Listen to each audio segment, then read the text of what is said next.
Saya beri contoh begini. Orang itu datang ke saya, orang-orang ahli ekonomi. Mbahnya Mbah Mun kandung, namanya itu Mbah Ahmad bin Su'aib. Itu ngaji sama Sayyid Abi Bakar Sato, yang Sohibul I'anah. Nah, Sayyid Abi Bakar Sato itu punya kakak kandung yang sepuh namanya Umar Sato.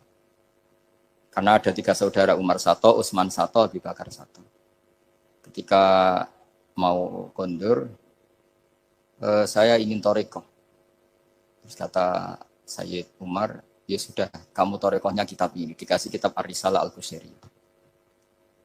Kitab itu sama Mbah Su'aib dibawa di sarang, Mbah Ahmad Su'aib. Mbah Ahmad Su'aib. Masuk kita syukur karena Mbah Nafi itu ngaji di sarang menangi Mbah Ahmad Su'aib.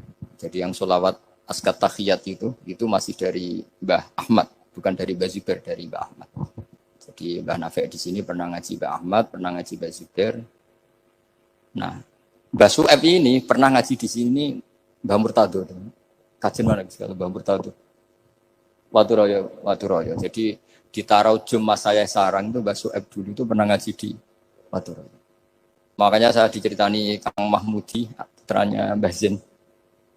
Itu ketika Mbah Imam sudah sepuh ngaji, sowan ke Mbah Imam sama abahnya atau sama siapa lah.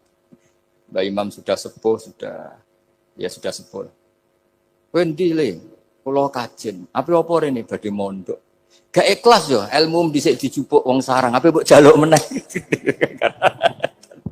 Ya ini cerita dunia iki ya. Jadi karena dulu Mbah Su'aib itu ya babanya Mbah Imam, ya orang tuanya Mbah Imam, ya babanya Mbah Mun. Karena Mbah Mun punya mbah namanya Ahmad itu bin Su'aib.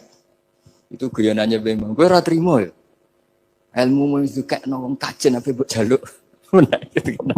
Karena sebagian masa sarang dulu ya istifadah di hajen ya istifadah dari sarang, ya sudah seperti itu. Ya memang siklusnya seperti itu. Jadi ya sudah biasa seperti itu mulai dulu. Saya saja sudah menangi itu.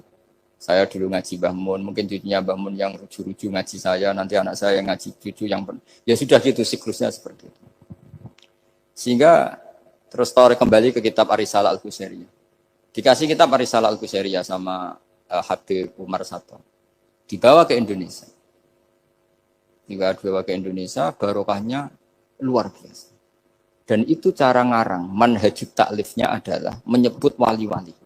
Nah, di antara alasannya adalah ihdinas siratal mustaqim, siratal ladzina an'amta alaihim. Jadi berdebat wasilah, mendoakan orang yang sudah meninggal, menghormati orang-orang yang sudah meninggal, itu sudah final. Karena Allah sendiri ketika menjelaskan kesalehan, itu adalah meniru mereka, meniru orang.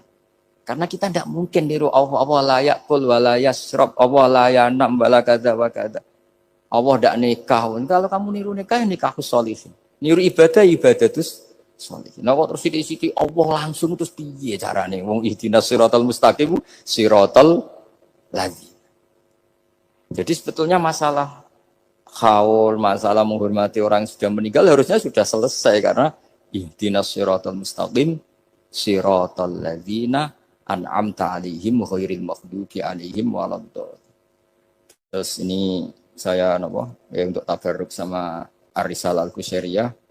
Ini bukan niat menggurui tapi saya baca beberapa manhajut taklif terutama ini untuk anak-anak yang masih sekolah di Matoleh atau alumni-alumni yang masih muda. Tentu saya tidak akan gurui para kiai. Tapi ini penting ya, sepenting saya sampaikan. Jadi misalnya di sini disebut pertama Ibrahim bin Adham. Di antara yang disebut pertama. Terus yang diceritakan di sini adalah makalah ketika santrinya disuruh, saya belikan daging terus dikasih uang, ternyata tidak cukup. Kalau nggak cukup, ya sudah murahkan saja. Ternyata dimurahkan artinya nggak usah beli. Akhirnya kemarin saya punya tamu dari orang-orang yang pakar ekonomi. Apa betul Indonesia nanti ekonominya turun? Ya Gus, kalau ada corona gini-gini. Terus saya beri penjelasan. Mereka mengatakan ekonomi turun itu karena butuh yang tidak pokok. Andai kan orang hanya butuh makanan pokok, yaitu makan dan minum yang pokok, maka kita tidak pernah miskin. Terus tak ceritanin mazhabnya wali-wali dulu. Jadi miskin itu disebabkan karena kebutuhan kita banyak. Maka merasa miskin kalau nggak tersampaikan. Makanya istighna itu bukan bisek tapi anisek. Kalau dalam bahasa tasawuf, latihlah istighna anisek, bukan bisek. Kalau kamu merasa cukup dengan terpenuhinya kebutuhan itu, maka kamu akan nyari-nyari barang itu. Tapi kalau kamu istighna anisek, memang kamu dari awal tidak butuh. Saya beri contoh begini. Orang itu datang ke saya, orang-orang ahli ekonomi. Kebutuhan pokok kamu itu misalnya punya celana, bisa nutupi aurat kamu. Dengan kamu dikasih Alphard tapi tidak pakai celana, milih mana? Padahal celana itu harganya hanya 50.000, Alphard 1 miliar. Wah ya milih celana Gus, kan apa artinya naik Alphard kalau nggak punya celana?